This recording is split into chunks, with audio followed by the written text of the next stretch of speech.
Pourquoi le bonheur? Parce que probablement si vous nous regardez aujourd'hui, c'est que vous n'êtes pas totalement satisfait de votre vie professionnelle, voire personnelle, qu'un certain déséquilibre s'est créé au fil du temps, qu'il y a un certain nombre de frustrations que vous vivez au quotidien. Et c'est parfois le bon moment justement pour se poser, réfléchir à la direction qu'on veut prendre dans sa vie. Julien Perron a interviewé plus de 200 leaders du développement personnel, a traversé plus d'une fois et demie la Terre pour aller à la rencontre des personnes en quête de cette unique question, qu'est-ce que le bonheur? Julien est aussi fondateur de 2 événements, dont le Festival d'école de la vie, mais également le congrès Innovation en éducation. Et Julien est également conférencier et membre de la Ligue mondiale pour le droit au bonheur. Sur la route qui s'ouvre sous tes pas, y a plus rien qui retient tes choix. Le vent te pousse, la chance est là, la voie est libre, écoute-la. Dans l'inconnu, tu avanceras, loin des chaînes qu'on t'a posées. Y a pas de carte, juste un départ, la voie est libre, juste sous tes pieds. Bonjour Julien, je suis très heureuse de te recevoir aujourd'hui pour cette question fondamentale, bonheur, épanouissement. Et avec toi aujourd'hui, on va répondre à cette question, qu'est-ce que le bonheur? Juste avant, j'aimerais que tu nous dises comment a commencé pour toi cette quête que tu as menée pendant toutes ces années sur l'idée du bonheur, de définir le bonheur. Ouais, déjà, merci pour l'invitation. Je ne sais pas s'il y a eu réellement un commencement, dans la mesure où cette question-là, elle est arrivée sur mon parcours de vie personnel et professionnel, un peu comme un cheveu sur la soupe. Je crois que moi, déjà dans mes réflexions personnelles, j'avais sûrement dû réfléchir à ça, mais de manière très différente, pas vraiment avec cette question-là, c'est quoi le bonheur pour vous? Je me rappelle du tout début en fait où je crée mon entreprise, c'est en 2003. Je suis dans une chambre de bonne de 10 mètres carrés à Paris, au 6e étage, sans ascenseur, c'est très important. Et donc là, je suis en pleine réflexion, je me pose beaucoup de questions, et parmi ces questions, avant de me lancer et de créer l'entreprise, je me dis, c'est quoi tes besoins, Julien? T'as besoin de quoi en fait dans ta vie de tous les jours pour être bien, pour être heureux en fait? Donc quelque part, c'est un peu répondre à cette question justement, c'est quoi le bonheur pour vous? Donc j'ai plutôt réfléchi à ça, notamment à essayer de déterminer mes besoins, et je me suis aperçu que mes besoins étaient vraiment, je crois que c'est un peu la base de tous les humains, hein. Enfin, moi mes besoins n'ont pas évolué, c'est-à-dire c'est manger, dormir, être en contact avec les gens, l'amour, l'amitié, voyager, être très souvent aussi dans la nature. J'ai besoin de cette connexion avec la nature. Enfin, c'est des besoins en fait très simples. Et donc voilà, quand j'ai créé mon entreprise, un de mes premiers objectifs, c'était de répondre à ces besoins, ce qui est toujours le cas à l'heure d'aujourd'hui. Et donc après, par la suite, dans le cours du développement de mes activités, il y a un moment donné où je suis parti au Canada. J'avais envie de créer un pont entre le Canada et la France parce que dans le domaine de l'éducation et aussi dans le domaine de la connaissance de soi, on dit que le Canada, notamment la région Québec, toute la partie Québec francophone du Canada, on dit qu'ils ont 15 ans d'avance sur nous. Et donc je voulais vérifier ça par moi-même. Et donc, je suis parti un mois sur place. Et sur place, moi, j'aime bien, quand je voyage comme ça à l'étranger, dormir chez les gens. Et ça, en dormant chez une jeune fille, où à un moment donné, on était en train de refaire le monde parce qu'il faisait moins 45 degrés à l'extérieur, c'était au mois de décembre. Il y avait une tempête de neige, c'était vraiment le blizzard, donc on pouvait pas sortir, quoi, en gros. Et on a discuté de beaucoup de choses. Et à un moment donné, on a discuté du bonheur. Et puis, c'est au moment où elle a commencé à s'exprimer sur cette notion du bonheur, où spontanément et sans trop réfléchir, je lui dis, est-ce que ça te dérange pas si je te filme avec mon téléphone portable pendant que tu donnes ta définition du bonheur? Et ensuite, j'ai regardé cette vidéo le soir en me couchant et c'est là où j'ai trouvé que c'était génial. Enfin, voilà, en fait, l'idée m'a beaucoup séduite. J'en ai profité pour interviewer les gens sur place, les gens que je rencontrais sur mon parcours, en fait, tout simplement. Et ça m'a amené, pendant 4 ans, à interviewer 1500 personnes dans 25 pays. Et j'aimais beaucoup cette idée d'échanger autour de cette notion du bonheur qui est en réalité mais tellement multifactorielle, ça regroupe tellement de choses et tellement différentes d'un individu à un autre que je me suis vraiment laissé embarquer par ça. Et voilà, et après j'ai rencontré donc des gens qui étaient vraiment très spécialisés dans leur domaine, des gens qui ont passé 30 ans, 40 ans à avoir une expertise vraiment, mais pas forcément dans le bonheur, être très doués dans ce qu'ils font. Et c'est à partir de ces experts en réalité qu'on a créé le film C'est quoi le bonheur pour vous avec Laurent Carra. Parce que finalement, tu t'es presque trouvé une mission, cette histoire d'interviewer. Il y avait comme une recherche de mission, de sens, en fait, derrière cette question. Carrément. Oui, en fait, je crois que c'est vraiment l'originalité, si je puis dire, de mes activités, de ce que je fais depuis une vingtaine d'années. C'est que tout ce que je fais, je le fais de manière intuitive. Donc, je me laisse vraiment guider, j'allais dire, et emporter par mon intuition que j'ai appris à écouter. Hein, je l'écoute depuis quand même très jeune. Et donc, ouais, pour moi, c'est vraiment le côté un peu original. C'est-à-dire que des fois, quand on me demande de me présenter, bah, je dis, bah, dites que je suis un chef d'entreprise intuitif, jardinier, parce que j'ai vraiment l'impression que je sème des graines autour de moi et que je fais tout ça de manière purement intuitive. J'aurais jamais imaginé réaliser un film parce que déjà, j'ai pas de diplôme, j'ai aucun diplôme. Moi, je suis dyslexique et dysorthographique. Euh, le monde du cinéma, pour moi, a toujours été réservé au monde du cinéma, grosso modo. C'est quand j'ai commencé à réfléchir à faire le film, c'était vraiment mais purement intuitif. Je me suis dit bah tiens, voilà, je bidouillais un petit peu parce que j'avais mis en ligne beaucoup d'interviews sur une chaîne YouTube, sur la chaîne YouTube Julien Perron. Et voilà. Et en fait, je me suis dit bon, je vais essayer. Et c'est là où je me suis rendu compte que c'était un métier.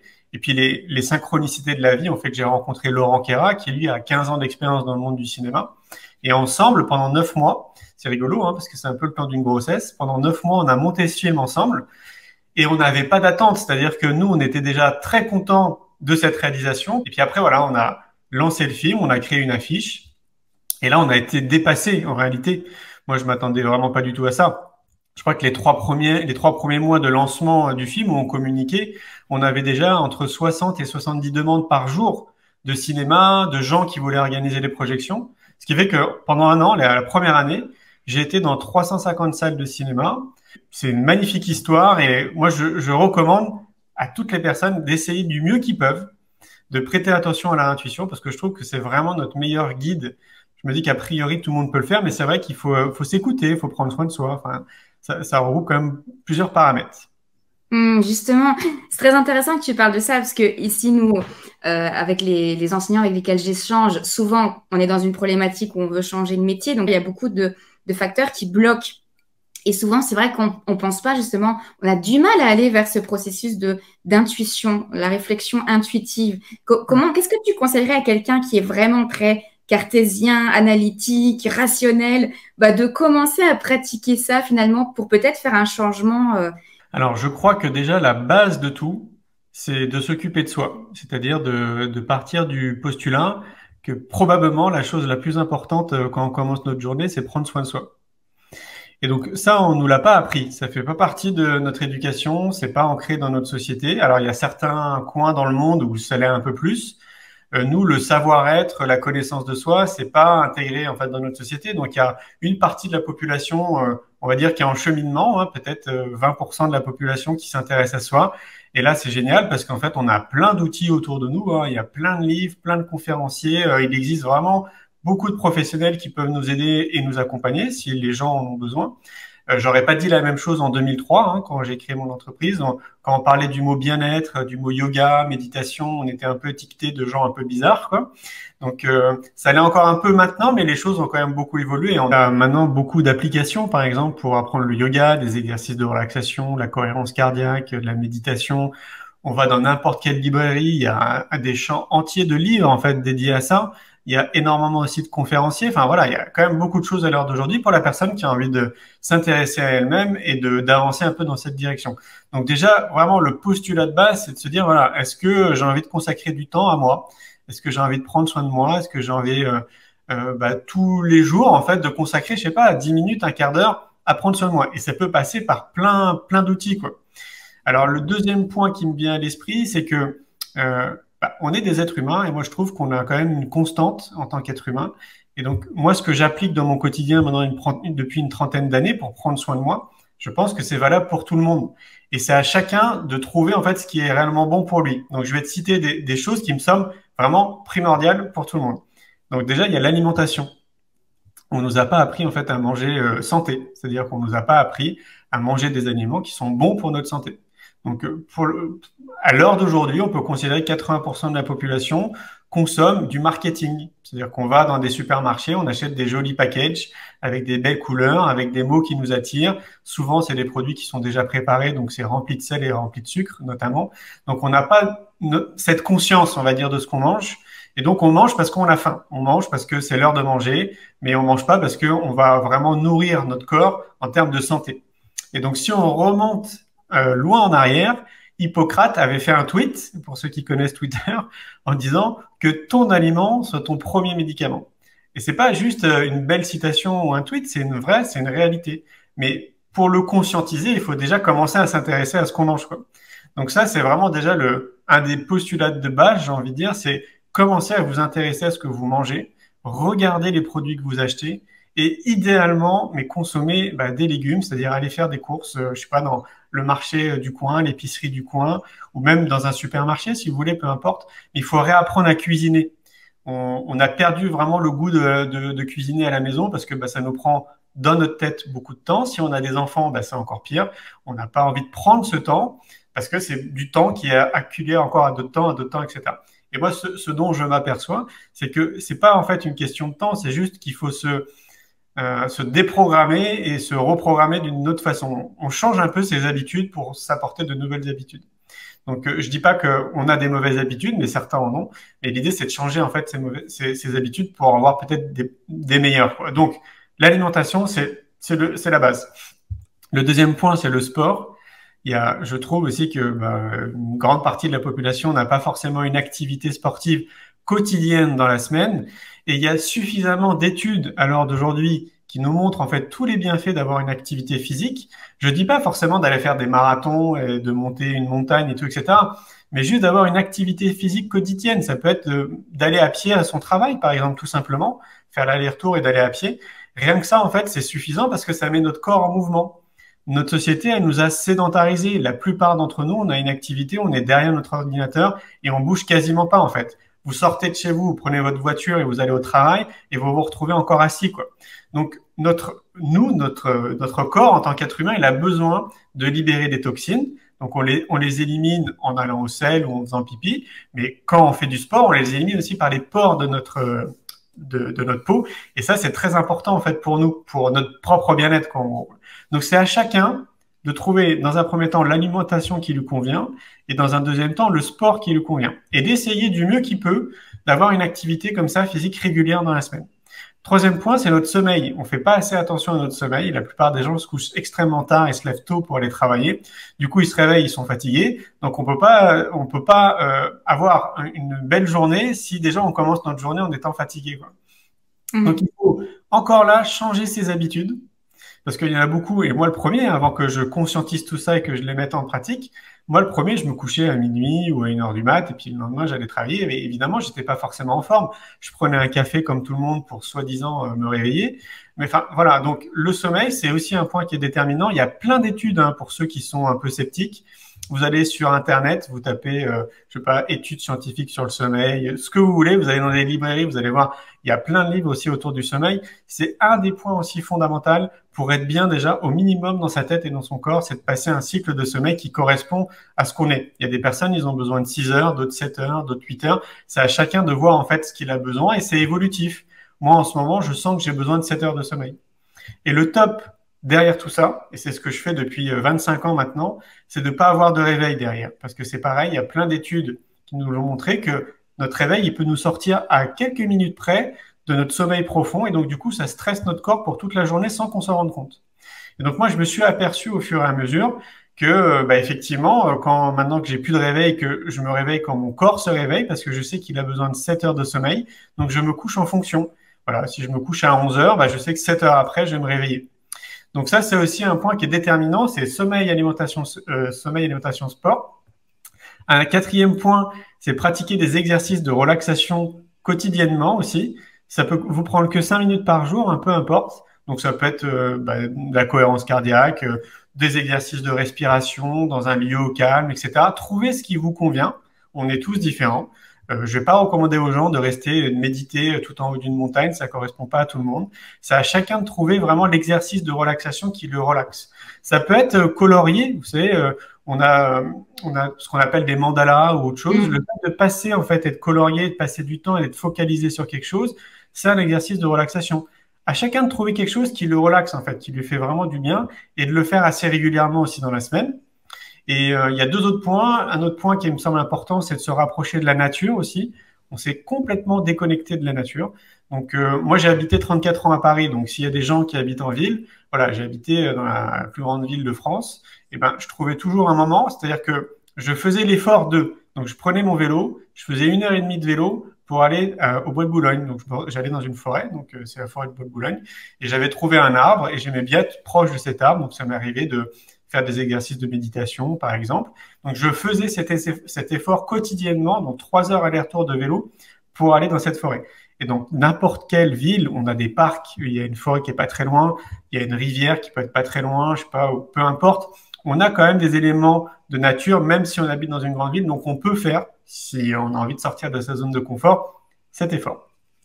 Et le dernier point qui me semble important, c'est d'essayer du mieux qu'on peut, parce que c'est de la nourriture, d'aller chercher l'information qui nous intéresse et de pas subir en fait ce que les médias nous imposent. Donc, on s'en rend compte, si on est assez observateur, que la plupart des informations qu'on va choper à la télévision ou à la radio sont des informations qui sont vraiment très anxiogènes.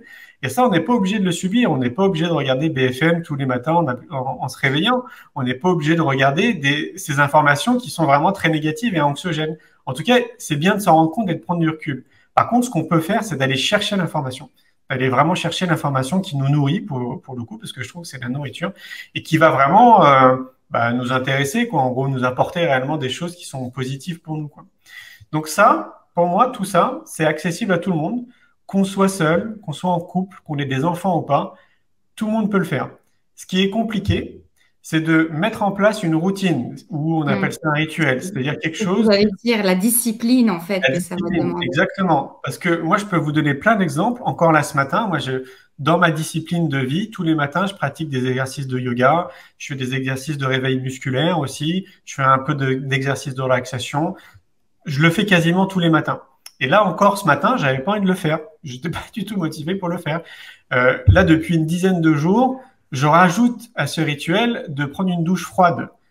Je peux vous dire que là, depuis 10 jours, le matin, quand je me retrouve dans ma salle de bain, j'ai pas envie du tout d'avoir de l'eau froide sur moi. Mais je sais que si je le fais, je sais qu'après, en fait, ça va me faire du bien. Ça va augmenter ma vitalité. Je vais être dans une meilleure énergie, en fait, dans la journée. Et donc, c'est pareil pour mes exercices de yoga. En fin de journée, j'aime bien aussi aller faire du vélo. Je fais 1 heure de vélo. Et là encore, hier soir, il faisait froid. J'avais pas du tout envie d'aller faire du vélo. J'avais envie de rester tranquille chez moi, de me faire un petit chocolat chaud viennois avec beaucoup de chantilly et surtout pas sortir, quoi. Et donc, ce que je veux vous faire comprendre, c'est que moi, je suis un être humain comme tout le monde et j'ai pas tout le temps envie de faire ça. Mais pour autant, ces rituels, je les mets en place dans ma vie depuis quasiment une trentaine d'années et je fais du mieux que je peux, en fait, tous les jours pour aller dans ce sens. Parce que je sais que quand j'ai pas envie d'aller faire le vélo ce soir, je sais que quand je vais revenir au bout d'une heure, je vais être complètement différent. Je vais être vraiment dans une bonne énergie. Ça m'aura fait du bien, en fait, ça m'aura nourri. Ça va ouvrir beaucoup plus aussi mon appétit. Et j'aurai aussi, je sais pas, on va dire une vision de la vie, quoi, un regard assez différent sur les événements de la vie, quoi. Et si je ne faisais pas ça dans mon quotidien, donc régulièrement, je pourrais pas faire tout ce que je fais depuis une trentaine d'années. C'est impossible. Et donc, C'est ce que j'allais te dire, cette discipline, elle est à la base, en fait, de tout ce que tu as mis en place, toutes les activités, parce que je t'avoue, j'ai eu du mal pour te présenter, j'ai du mal à savoir par quel bout le prendre. Il y avait tellement de choses, plusieurs sociétés, plusieurs projets, plusieurs congrès, Et c'est vrai que là, pour le coup, tu illustres quand même pas mal l'idée que c'est cette discipline-là quotidienne, en fait, ces petits efforts quotidiens. Oui. C'est ces petites graines que tu sèmes quotidiennement et ces petits combats, en fait, parce que c'est un peu combat quand même quotidien, qui peuvent donner des fruits aussi nombreux. C'est ça. Et il y a même une vocation qui va même encore plus loin. Tu sais, dans notre inconscient collectif, on entend très souvent que c'est égoïste de s'occuper de soi. Alors que la logique des choses, c'est que comment tu veux bien t'occuper des gens si tu t'occupes déjà pas de toi, en fait, si tu te connais pas, si tu prends pas soin de toi, de ta machine biologique, de ton corps, de ton esprit, etc. Et donc, si je le fais aussi, c'est parce que c'est pour les autres. C'est pas que pour moi. Parce que moi, je le vois aussi dans ma vie de tous les jours. C'est-à-dire que le fait de prendre soin de moi, ça me permet d'être en fait lumineux, d'être bien avec les gens qui m'entourent, d'être de bonne humeur, d'être créatif, d'inspirer les gens autour de moi, etc. Donc il y a une vocation qui va au-delà en fait de s'occuper de soi, de juste être bien pour sa propre pomme, j'ai envie de dire, quoi. C'est le fait être bien pour moi et de faire ces efforts tous les jours, ça inspire les gens aussi autour de moi. Et je vois bien que si d'autres personnes le font pas, elles vivent les événements de manière complètement différente. Et je pourrais te donner plein d'exemples. C'est-à-dire qu'on pourrait vivre une situation identique, être ensemble et vivre une situation, je sais pas, qui est pas forcément très appréciable. Et on verrait bien qu'on la gérerait de manière complètement différente s'il y a une personne qui a pris l'habitude, comme moi je le fais, de prendre soin de moi. Donc ça veut dire que j'ai un regard sur la vie, un regard sur moi qui est très différent parce que je me sens bien dans ma tête et que je me sens bien dans mon corps, qu'une autre personne qui est pas forcément dans cette dynamique-là et qui se laisse un peu emporter par les rails de notre société, quoi, en gros, quoi. Parce qu'il faut quand même pas se flageller, hein. On est ultra conditionné. On est dans des sociétés qui nous conditionnent, mais dès le départ, quoi. Donc, c'est pas évident. Il faut quand même se le rappeler. C'est pas évident de sortir de ces rails et de faire pas comme les autres, en fait. C'est pas du tout facile parce que très rapidement, on peut se sentir jugé par les autres. On peut accorder aussi du crédit au regard des autres. Et tout ça, en fait, c'est très compliqué de se détacher au fur et à mesure de tout ça parce que l'ensemble, la société globalement, ne va pas dans cette direction. Donc moi, quand j'ai choisi, par exemple, de créer mon entreprise en 2003, j'étais à contre-courant de tout le monde. Je sortais d'une période en plus où j'avais été SDF pendant 6 mois. Donc mes amis les plus proches, ma famille, me disaient, mais Julien, mais t'es complètement fou, quoi. Mais Julien, t'es sûr de ce que tu fais là quand même? Tu sors d'une période compliquée, tu sais pas ce que tu fais, t'as pas de diplôme, tu te lances dans des activités que tu connais pas, t'es sûr que ça va marcher, quoi. Et je dis, voilà, tu vois, maman, si je vous avais écouté, je serais pas là aujourd'hui, en fait. Et donc, tout ça, pour moi, ça me paraît vraiment primordial de conscientiser que plus on prend soin de soi, plus on est connecté à soi, et donc plus on se fait confiance, et plus, en fait, le regard extérieur, la société, a moins d'impact en réalité sur nous. Et ça, c'est vraiment la condition fondamentale, parce que sinon, on est un peu comme tous, comme des moutons, en fait. On est tous sur des rails, et puis on fait un peu comme tout le monde, quoi, en gros. Et après, on consomme. On est dans l'objet de consommation, quoi. Mais la réalité, c'est que là, à l'heure d'aujourd'hui, et ça date d'hier, on est 8 milliards d'individus maintenant sur notre planète. Et pour moi, c'est 8 milliards de chemins différents pour être heureux, en fait, pour être bien dans sa tête, pour être bien dans son corps. Moi, ce que je recommande avec le sport, l'alimentation, le sommeil, la nature, etc., ça, c'est la constante de base pour moi, pour les êtres humains. Après, les chemins sont différents. Moi, je me sens totalement épanoui dans mes activités. Ça me nourrit, ça fait partie de mon bonheur. Et puis, pour une autre personne, ça va être par exemple de la peinture. Je sais pas, c'est là où il va exceller et qui va montrer ce qu'il y a de mieux en fait pour la société. Et il va inspirer les gens peut-être aussi autour de lui à faire la même chose. Et c'est là où on est unique. Moi, j'ai réussi à me rendre compte que j'avais une facilité à fédérer les gens autour de moi, que j'étais bon dans la communication, que j'avais une facilité sociale aussi avec les gens. Et quand j'ai créé mon entreprise, ça a été une de mes réflexions. Je me suis dit, mais visiblement, j'ai ce talent. Je ne le savais pas, je l'ai découvert au fur et à mesure. Comment je peux mettre à contribution ce talent pour les autres, en fait, pour l'humanité, pour quelque chose qui me dépasse, en fait. Moi, j'ai vraiment l'impression d'être acteur de quelque chose qui me dépasse. Et ça, pour moi, c'est vraiment valable pour tout le monde. Une des conditions, c'est justement apprendre à se connaître, parce qu'on nous a pas appris à se connaître. Et plus on apprend à se connaître, plus on sait ce qu'on veut, et plus on se détache en fait de la société, et plus on fait quelque chose qui nous correspond réellement, totalement aligné à nos valeurs, quoi. Mais c'est vrai que comme on ne l'a pas appris, et que ça arrive généralement dans notre société entre 40 et 50 ans, on a des prises de conscience comme ça, et il y a tout un travail de déconditionnement, de déconstruction en fait, de tout ce qu'on nous a appris, pour finalement, à un moment donné, se dire, oui, c'est clair, moi, je veux pas de ça, quoi. Moi, je préfère, je vais dire une bêtise, peindre, quoi, par exemple. Je sens, en fait, que c'est ce qui m'anime, quoi. Donc voilà, prenez soin de vous, quoi, en gros. C'est en faisant, hein, c'est vraiment dans l'action que tu as vraiment découvert qui tu étais. Donc, ça veut dire qu'il faut y aller dans l'action, à un moment donné. Et puis, il y a des compétences que je pense qu'on développe aussi au long du chemin, quoi. Donc, j'ai entendu beaucoup de choses. Il y a beaucoup de ce que tu disais sur l'affirmation de soi aussi, savoir mettre ses limites. Enfin, il y a énormément de compétences de savoir-être que tu as évoquées là, en quelques minutes. Et c'est un petit peu ça aussi, la mission du forum, c'est de pouvoir promouvoir ces compétences-là qu'on appelle psychosociales, qu'on appelle agilité, enfin, peu importe. Il y a plein de termes, savoir-être. Et en fait, ça, c'est un peu la base, en fait, de se reposer sur ces compétences-là pour aller vers son bonheur, finalement. Mais oui, et puis d'ailleurs, c'est quand même aussi amusant parce que nous, en tant qu'adultes et aussi donc les enseignants, disent justement que c'est par l'expérience qu'on apprend le mieux. Donc, si on l'applique pas aussi pour nous-mêmes, et en plus, moi, je suis vraiment le prototype, mais qui peut le confirmer à 100%. Je vais te donner quelques exemples. Depuis maintenant 6 ans, on a créé le Festival pour l'école de la vie à Montpellier. Comment on l'a créé ce festival? Il faut remonter en arrière. La première édition, ça a été un pique-nique. Pourquoi j'ai fait un pique-nique? Parce que À l'époque, j'ai écrit un article sur un projet que j'ai envie de créer d'ailleurs. J'ai envie de créer une école que j'ai appelée l'école de la vie. Et donc, j'ai écrit cet article et en 3 mois, j'ai reçu 600 emails de personnes qui voulaient m'aider à créer cette école. Et moi, j'arrivais pas à répondre à tout le monde, donc je me suis dit, je vais organiser un pique-nique.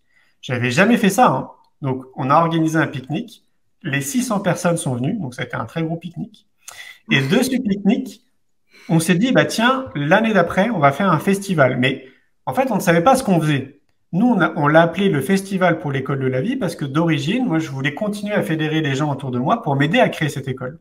Et festival parce qu'on se dit, bah tiens, ce mot-là, festival, représente ce qu'on a vécu au pique-nique. C'était festif, c'était hyper sympa, quoi.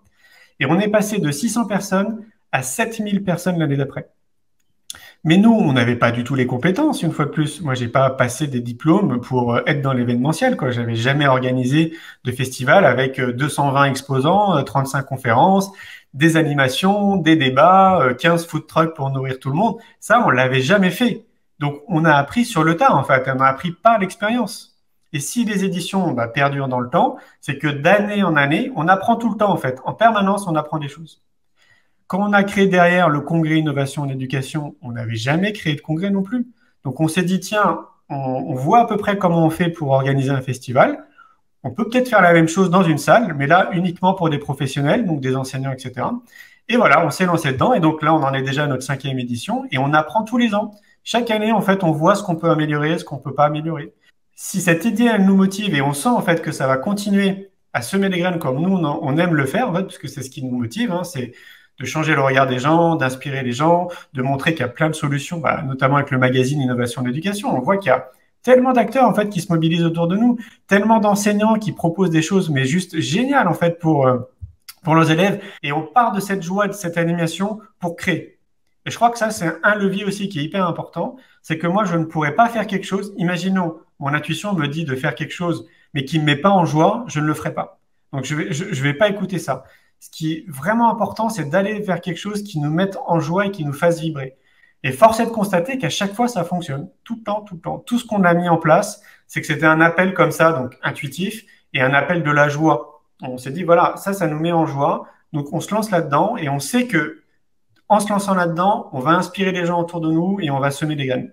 Et je crois que c'est un des éléments qui est fondamental aussi pour tendre vers le bonheur. C'est ce que j'ai appris d'ailleurs autour du film C'est quoi le bonheur pour vous? C'est que le fait de mettre à contribution ses talents, en fait, qui on est, le fait de se sentir utile dans la société, contribue à notre épanouissement personnel et donc, du coup, contribue à tendre vers du bonheur. Et c'est une réalité parce que moi, ce qui me motive encore à l'heure d'aujourd'hui, c'est ça, hein. Si je suis réveillé à 5h30 tous les matins, c'est parce que je suis excité comme une puce, parce que j'ai envie de voir, en fait, toutes les évolutions de tout ce qui s'est passé la veille, quoi. Tous les mails, tous les messages qu'on reçoit, toutes les évolutions, en fait, tout ce qu'on fait. Et c'est grisant de recevoir des messages, que ce soit sur les réseaux sociaux, par email, par texto, etc., de personnes qui nous disent, je sais pas, j'ai regardé votre film, C'est quoi le bonheur pour vous hier, Julien, mais merci, mille merci. Ça a déclenché quelque chose autour de moi. Et voilà, ça me donne envie de, je sais pas, de passer à autre chose et, en tout cas, quelque chose de positif. Et en fait, c'est ça qui nous nourrit. C'est qu'on sent, en fait, que ce qu'on fait est utile. Et je crois que c'est vraiment une des conditions sine qua non pour tous les êtres humains, c'est de se sentir utile dans ses excellences, en fait, dans vraiment qui on est et pas jouer un rôle, pas se mettre des masques, mais juste être qui on est. Moi, on me dit très souvent, mais Julien, c'est fou, t'as pas changé pour ceux qui me connaissent depuis très longtemps. Et c'est clair, on se serait connus il y a 30 ans en arrière, vous voyez qu'en fait, je suis exactement le même avec un peu plus de cheveux blancs et un peu de barbe. Plus de sagesse. Voilà, c'est ça. Mais fondamentalement, j'ai pas changé. Je suis toujours resté le même et toujours animé, en fait, d'inspirer les gens autour de moi. Et ça, je ne peux que le faire parce que je prends soin de moi. C'est vraiment très, très, très important, quoi. Ça m'inspire deux choses que tu dis. Premièrement, l'histoire de l'utilité. C'est vrai qu'il y a beaucoup de collègues qui me disent, beaucoup d'enseignants qui nous disent sur le groupe ou sur les différents réseaux où on se trouve, j'ai plus le sens, ou j'ai perdu, je ne sais plus si je suis utile, ou j'arrive plus en fait à faire mon travail et sentir que ça porte ses fruits et que je peux aider mes élèves à progresser. Donc cette histoire d'utilité, on voit bien que ça fait souffrir le fait de perdre ce sens de son travail et l'utilité de voir en fait les effets de son travail. Ça fait énormément souffrir les enseignants. Et la deuxième chose que ça m'inspire aussi, tu dis finalement, si on veut résumer une définition pour toi, le bonheur, finalement, c'est de faire ce qui me met en joie et ce qui me fait me sentir utile. Est-ce que ce serait ça ta définition du Elle bonheur? est, bah, ça en fait partie, mais disons qu'elle est un peu plus large dans la mesure où je te disais, tu sais, au tout départ, quand j'ai créé mon entreprise, j'ai réfléchi à mes besoins. Et pour moi, la définition du bonheur, elle est encore très proche de ça, en fait, de définir mes besoins. Et je crois que la Mm. plupart des gens, en fait, oublient totalement ça dans leur vie. C'est-à-dire qu'on est souvent, on se met un peu de côté, quoi, en gros, quoi. C'est-à-dire qu'on va plus s'occuper des autres plutôt que de s'occuper de soi.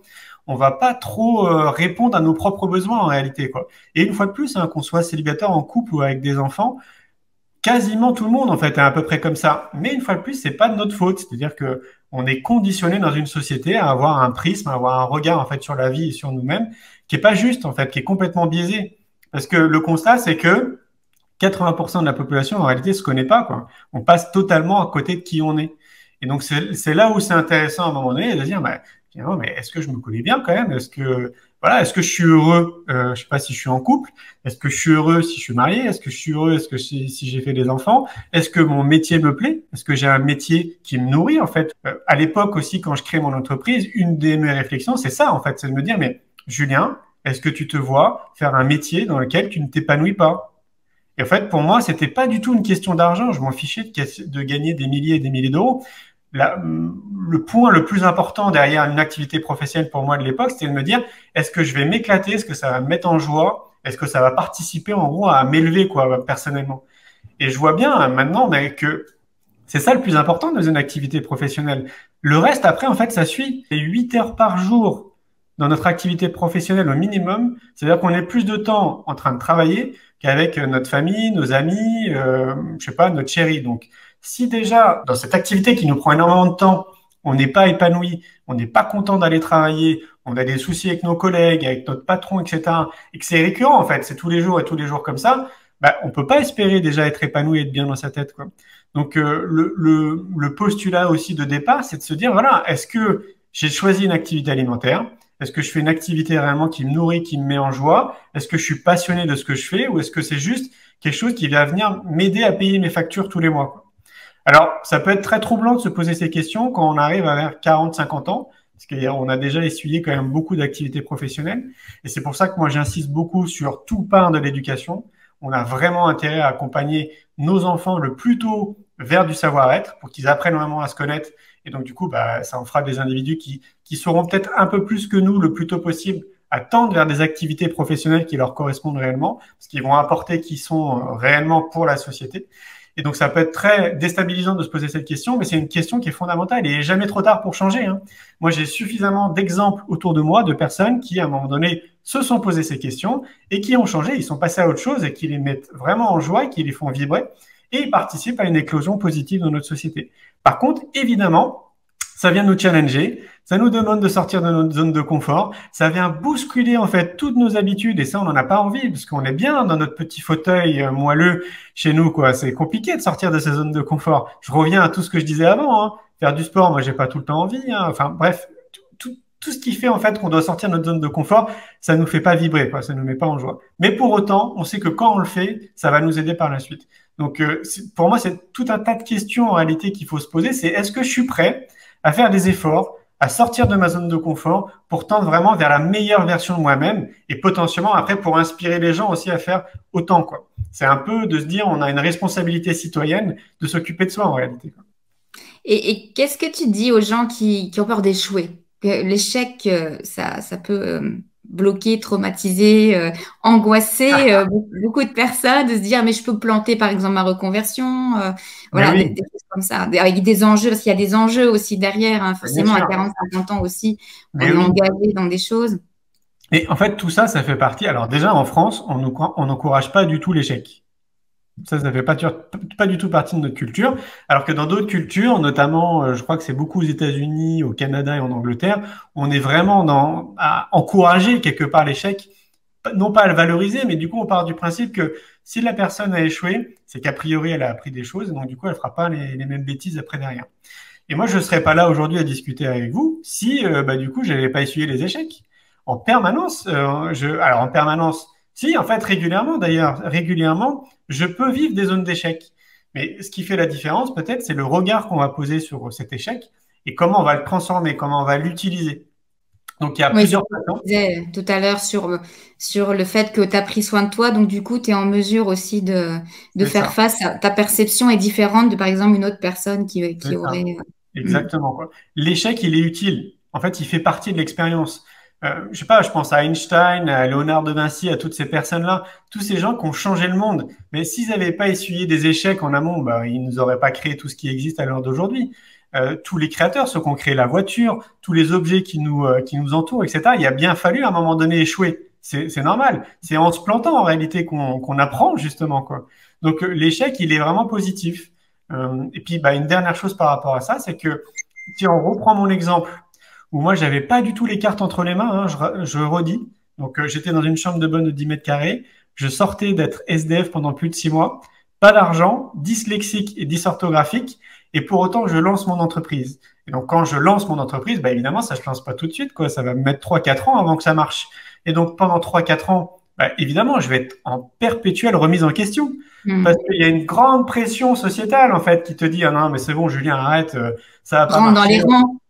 Exactement, on reprend un boulot de salarié et voilà, tu vas faire comme tout le monde, quoi. Et j'ai encore Hmm. des exemples autour de moi, hein, des gens proches qui se lancent et qui veulent créer justement être auto-entrepreneurs et qui vivent la même chose. On vit tous la même chose. Parce que forcément, ça vient nous bousculer. On n'a pas de certitude quand on se lance comme ça. Ce serait trop facile, en fait, de dire, bon, voilà, allez, je vais me lancer, puis c'est sûr, ça va cartonner. Ben non, on sait pas, en fait. Et donc, c'est le fait de prendre soin de soi qui permet d'avoir un regard différent sur les événements, qui permet en fait d'affronter bah, ces échecs de manière complètement différente et qui nous permettent en fait de rebondir. Parce qu'en réalité, sur un échec, la meilleure façon, c'est de rebondir. C'est pas justement de dire bon bah voilà, en fait, je suis nul, ça marchera jamais ce que je fais, ça sert à rien. La meilleure façon, c'est de rebondir, de voir là où on s'est planté et puis d'essayer de faire différemment. Et peut-être que la deuxième fois, bah, ce sera pas encore la bonne, mais on aura amélioré encore un truc. Et puis ça, peut-être la troisième fois, ah non, c'était pas encore la troisième. Et au bout de la quatrième, ça va marcher, quoi. Et c'est tout le temps comme ça. Moi, encore à l'heure d'aujourd'hui, hein, encore à l'heure d'aujourd'hui, je suis en perpétuelle remise en question. Tout le temps. Mon activité, pour moi, elle n'est pas figée dans le temps. Il n'y a rien qui m'assure que demain, en fait, la vie sera rose. Et je suis tout le temps en train de remettre en question tout ce que je fais, tout le temps, tout le temps, tout le temps, quoi. Parce que enfin, ça me paraît évident, en fait, de dire que bah, s'il y a quelque chose de constant, c'est l'impermanence. Tout est impermanent. C'est illusoire finalement. Exactement, c'est ça, ouais. Et donc, je pense qu'on en arrive aussi à ces conclusions, à observer un peu, à se détacher un peu de tout ça, bah, une fois de plus, en prenant soin de soi. Je vais te donner un autre exemple, parce que ça me fait penser à l'intuition et qui me semble très important. Il y a, je sais pas, 10 jours en arrière, je suis à Montpellier, moi, j'habite Montpellier, et je vais faire des courses dans une boutique. Et en revenant de cette boutique, j'ai une intuition très forte. Je ressens, en fait, qu'il faut que je parte de la ville, que je me retrouve en pleine nature. Je pense qu'il y a des gens qui ont déjà ressenti ça, quoi. Et ben moi, j'ai écouté ça, tu vois. Je suis rentré chez moi, j'ai préparé mon sac, j'ai pris ma tente et je suis parti. J'étais dans un coin qui est à 50 minutes de Montpellier. J'ai fait 1 heure et demie de randonnée. Je me suis retrouvé tout en haut. Ça s'appelle le lac du Salagou et ça surplombe en fait le lac du Salagou. Et quand je suis arrivé là-haut, au bout d'1 heure et demie de rando, j'ai senti encore intuitivement, il y avait une partie de moi en fait qui me remerciait. Elle me disait, bah merci, merci de t'avoir écouté quoi en haut quoi.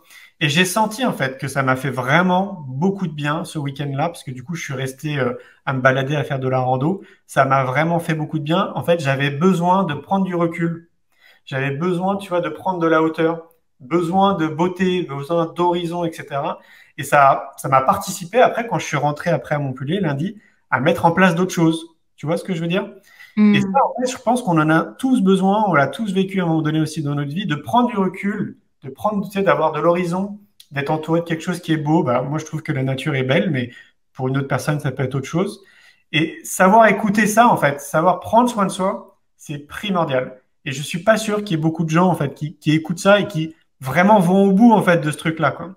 Et moi, ça fait, voilà, 30 ans que je le fais et je peux vous le dire que c'est, si on le sent, il faut se donner les moyens, en fait, de le faire, quoi. Même si, il y a plein de trucs dans notre vie qui nous dit, tiens, ah, ça va être compliqué, je vais pas pouvoir le faire. Il faut s'écouter du mieux qu'on peut, quoi.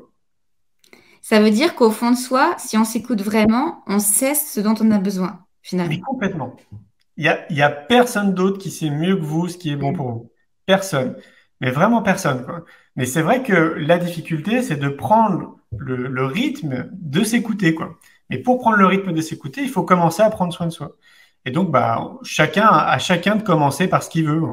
On peut commencer ce soir par se cuisiner un bon plat vapeur, par exemple. Ou, je sais pas, ce soir, on va décider de rentrer à pied de notre travail. C'est le premier pas, en fait, qui est important. Et après, derrière, ça va être la répétition, la constance, la persévérance et la patience. Tout ça aussi, on pourrait nous l'apprendre très tôt à l'école. On pourrait, en fait, nous guider très rapidement autour de tout ça, quoi. Ça, c'est vraiment des ingrédients qui nous permettent de maintenir les choses dans le temps et de les ancrer comme des rituels de vie, comme des bonnes habitudes et tout, etc., quoi. C'est se déconditionner pour se reconditionner. Et ça, c'est vraiment accessible pour tout le monde. Mais une fois de plus, ça nous demande de sortir de notre zone de confort très régulièrement. Et il y a une chose qui est dite dans ton documentaire, c'est ce n'est pas parce que les choses sont difficiles que nous n'osons pas les faire, c'est parce que nous n'osons pas les faire que c'est difficile. Mais c'est évident. On est les premiers à se mettre nos propres barrières, hein. Je vais reprendre l'exemple je sais pas, du Festival pour l'école de la vie, du congrès, des 2 films que j'ai réalisés, du magazine Innovation et l'éducation. Si j'avais conscientisé en amont le temps, l'énergie, l'argent que ça pouvait nous demander, les personnes qu'il fallait qu'ils soient autour de moi pour mettre tout ça en place, mais je l'aurais jamais fait. Jamais, jamais. Si j'isole, par exemple, rien que le film C'est quoi le bonheur pour vous, si je m'étais amusé à appeler des producteurs de films, des réalisateurs de films, pour qu'ils me donnent des conseils pratiques, tu sais, pour réaliser un film, comment ça se passe avant, après, pendant, etc. Mais je l'aurais jamais fait. Jamais. Le temps et l'énergie que ça m'a me demandé, en fait, rien que pour le film C'est quoi le bonheur pour vous, c'est colossal.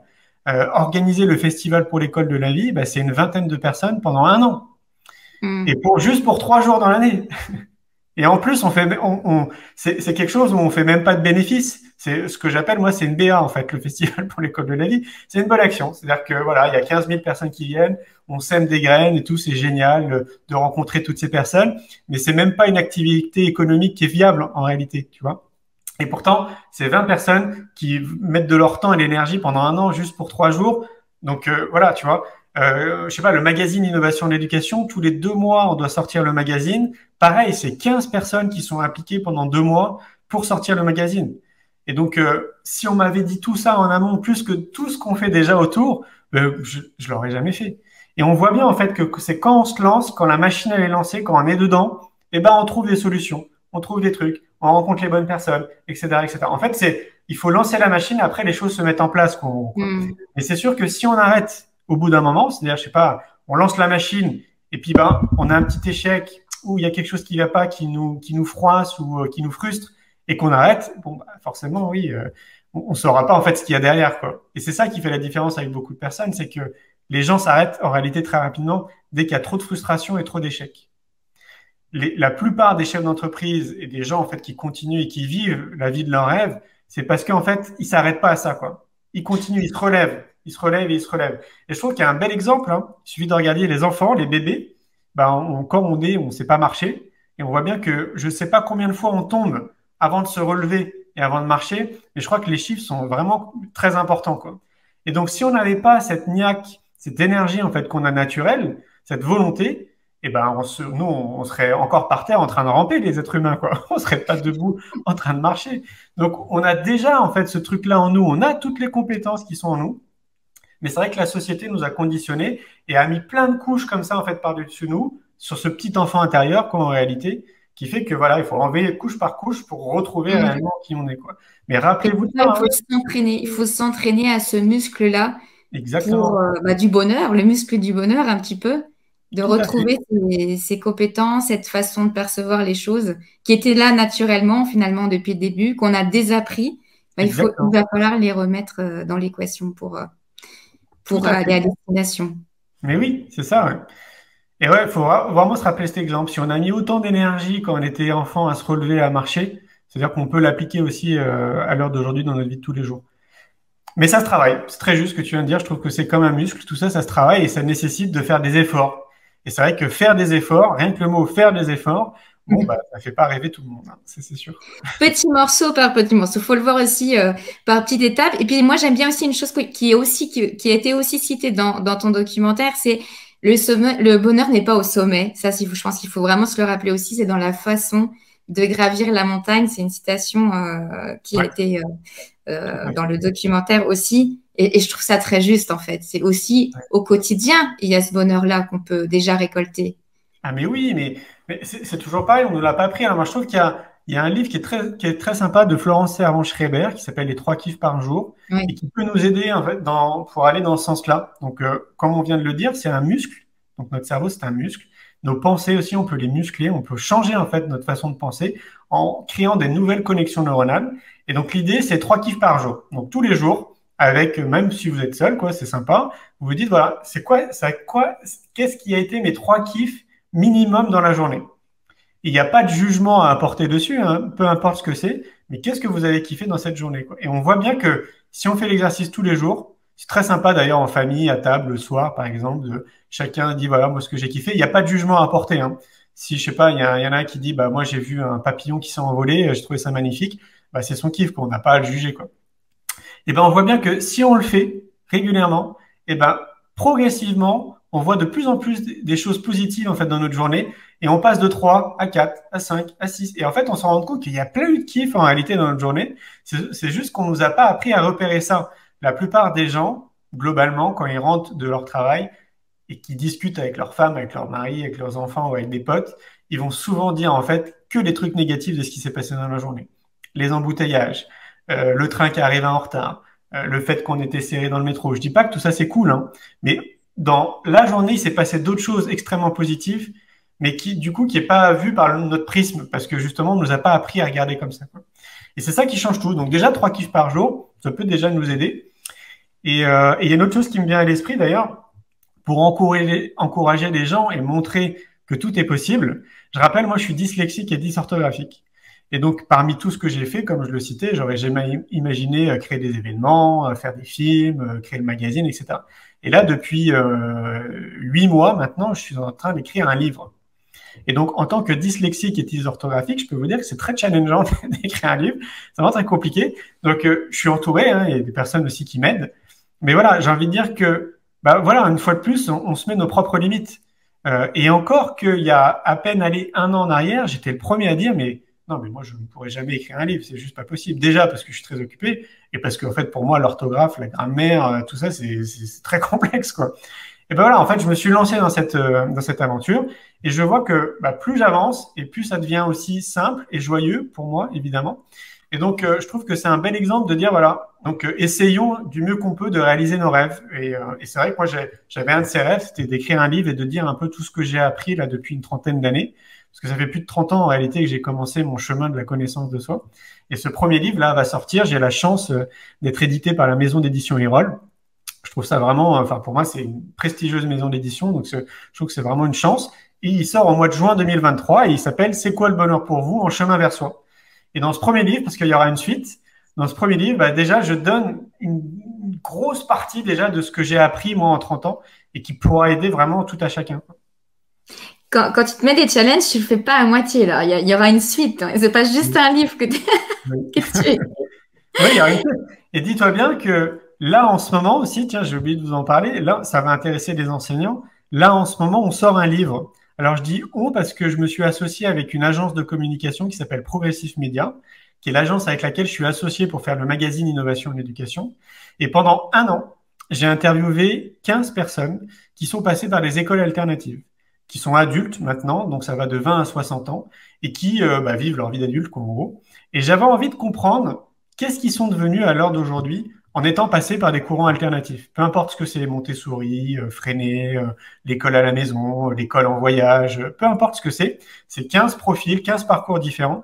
Et je voulais voir en fait s'il y avait des similitudes, si on pouvait tirer quelque chose de tout ça, quoi. Alors, je vais pas vous le dire parce que sinon je vais spoiler le livre. Mais oui, en fait, c'est ça qui est hyper intéressant, c'est que je ne prône pas pour les écoles alternatives parce que je trouve que c'est élitiste et que c'est pas accessible à tout le monde et c'est pas normal. Donc pour moi, c'est pas la solution, les écoles alternatives. La solution, c'est notre école publique et on devrait s'inspirer de plus en plus de tout ce qui se passe à l'extérieur et avancer en fait davantage et parce que ça va pas assez vite quoi en termes de progrès en fait au sein de l'éducation nationale.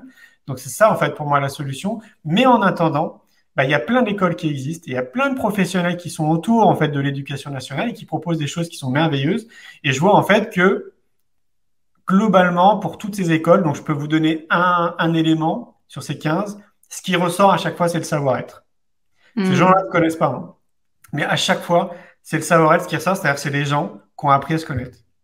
Et donc, ils cultivent une forme de liberté derrière, euh, parce qu'en fait, ils ont appris à se connaître, quoi, en gros. Donc, ils ont soit créé une activité, soit ils sont dans une entreprise qui donne du sens et qui participe à quelque chose de positif dans notre société.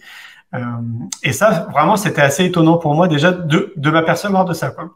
Peu importe les courants, peu importe la vie qu'ils ont eue, peu importe les parents qu'ils ont eus, peu importe les histoires de leur vie, et ben ce truc-là, quand même, ça ressort, quoi.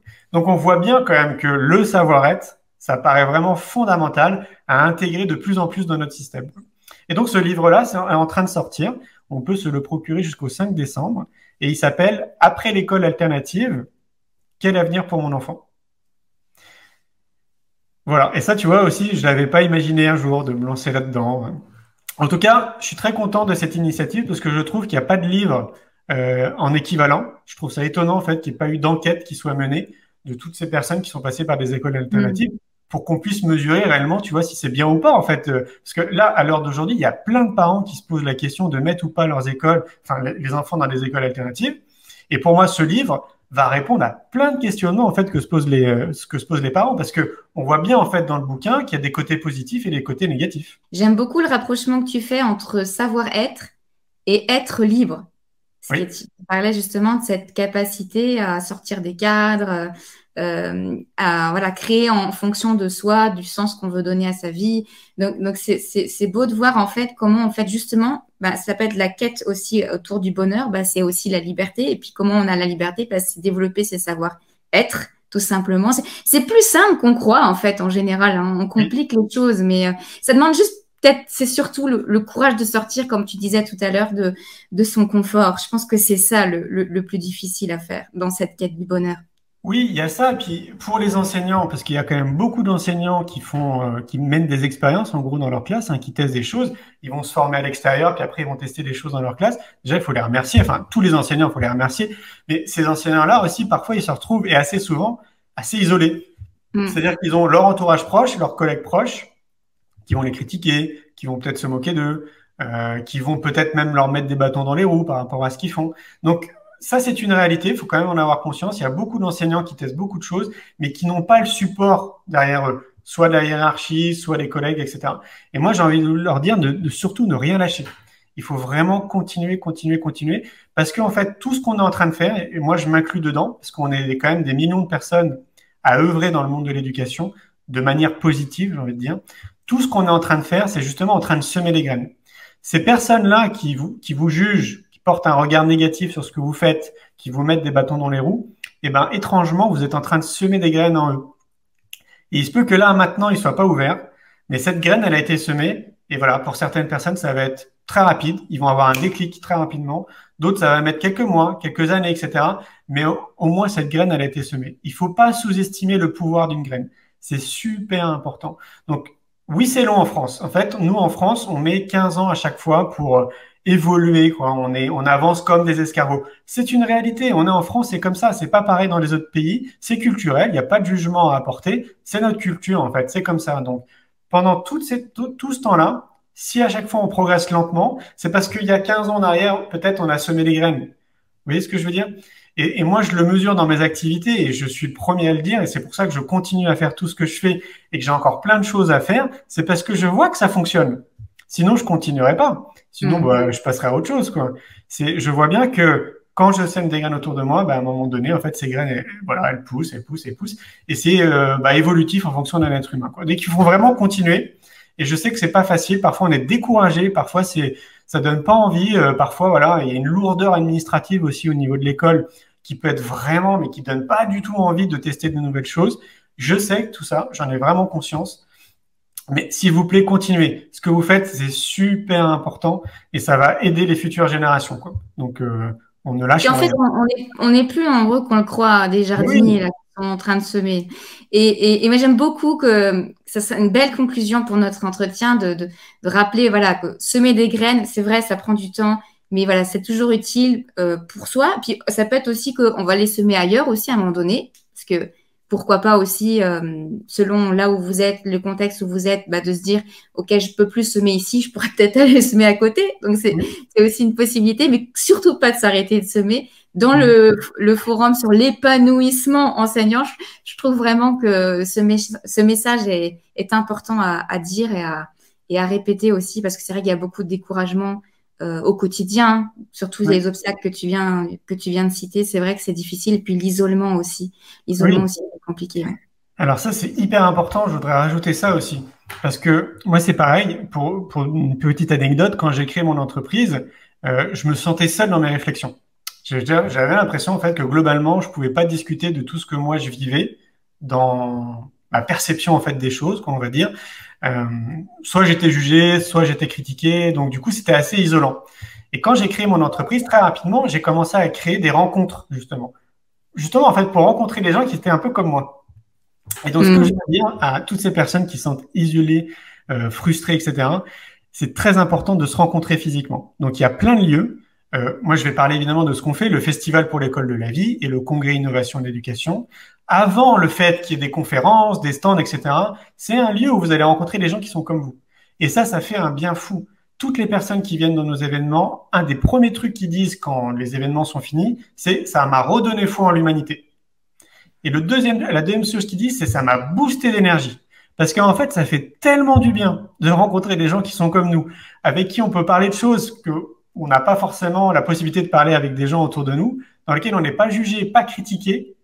Et on voit en plus que assez régulièrement, il y a même des compétences communes ou complémentaires, tu vois, qu'on peut avoir. Mais ça fait un bien fou, quoi. Donc moi, à chaque fois, là, depuis qu'on a créé les événements, quand je parle de ces événements, je dis, mais venez, juste parce que vous allez rencontrer des gens de la France entière et d'autres pays qui sont comme vous, en fait, qui ont chacun des activités différentes, parfois complémentaires, et ça fait vraiment beaucoup de bien. Donc, pour chacun d'entre nous, peu importe là où on se trouve en France ou dans d'autres pays, vous prenez un moteur de recherche et vous tapez colloque éducation, forum éducation, festival éducation, tout ce que vous voulez autour d'une thématique qui vous intéresse, donc dans le monde de l'éducation, parce que là on parle d'enseignants, et vous allez voir que rien que dans votre département, il y a déjà plein de choses. Donc, et allez à la rencontre de ces personnes, allez rencontrer des gens comme vous, parce qu'on a besoin de se rencontrer et de se fédérer. Et le dernier point là-dessus, c'est une étude qui a été menée, qui est la plus longue étude menée autour du bonheur. Ça a été mené par Harvard pendant 75 ans. Ils ont suivi des gens pendant 75 ans. Ce qui nous permet de tendre vers le bonheur, le plus important, c'est le lien social. C'est vraiment l'énergie qu'on met justement à cultiver un lien social. Et donc, on l'a vu pendant ces périodes de confinement, on était tous derrière en train de faire du streaming comme on le fait là maintenant, parce qu'on ne pouvait pas se voir en fait physiquement. Et le contact physique, il remplacera jamais un écran comme on est en train de le faire, quoi. C'est impossible. L'énergie qui circule entre nous, elle est complètement différente que sur des écrans interposés, quoi. Et donc voilà, le lien social, c'est fondamental quand on se sent isolé. Donc, essayez d'aller dans des forums, dans les colloques, dans les congrès, dans les festivals et rencontrer des gens. Ça vous fera du bien. Et vous verrez, vous serez rassurés qu'on ait des millions et des millions de personnes à se mobiliser, quoi. Oui, alors c'est vrai que le contact physique, je pense, c'est le meilleur choix. Maintenant, après aussi, c'est vrai qu'on a remarqué aussi avec le Covid qu'on arrivait aussi à faire des rencontres avec le virtuel qu'on n'aurait jamais eu l'occasion de faire. Moi, ça a été mon cas. La reconversion enseignante, donc il y a un groupe Facebook, on est passé à 10 000 membres en à peine 2 ans. Et c'est sûr que tous les jours, on a des messages. Ça fait du bien de pouvoir parler, de retrouver des personnes qui sont dans les mêmes problèmes, de pouvoir en parler, de pouvoir vider son sac. Donc déjà, ça peut être une première porte aussi. Puis après, on a ces événements-là en physique et ça aussi, c'est top. Allez voir, allez jeter un œil à l'univers, j'ai envie de dire, de Julien, parce qu'il y a plusieurs portes dans ton univers. Allez voir un petit peu qu'est-ce qui se passe du côté du congrès, allez voir aussi du côté du festival, l'école de la vie, le documentaire qui peut prolonger notre discussion pour pouvoir un peu illustrer, écouter différents experts, différents points de vue, c'est toujours riche. Et puis, merci à toi en tout cas d'être passé et de nous avoir apporté ta riche expérience. Et puis, on te souhaite vraiment pouvoir continuer à accomplir tous ces projets et à semer toutes ces graines. Et ça demande aussi beaucoup de lâcher prise, forcément. Donc, merci à toi. Si tu veux aller plus loin et continuer de t'informer sur la reconversion, n'hésite pas à t'abonner à la Gazette de la reconversion enseignante. T'as plus qu'à suivre ton chemin. C'est peut-être ça, c'est peut-être rien. La voie est libre, prends les devants et ton élan.